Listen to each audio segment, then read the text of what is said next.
ఎర్రకారం దోశకు ముందుగా మనము ఎండుమిరపకాయలు కొంచెం చింతపండు నీళ్ళలో నానబెట్టుకోవాలండి. ఒక హాఫ్ అన్ అవర్ నానబెట్టుకుంటే సరిపోతుంది.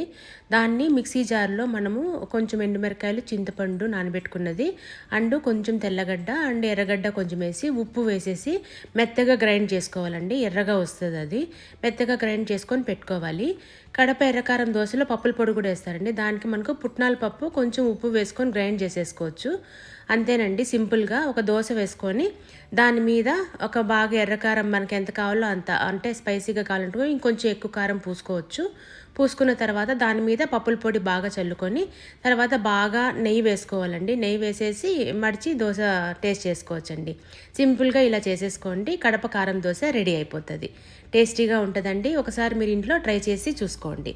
థ్యాంక్ యూ అండి.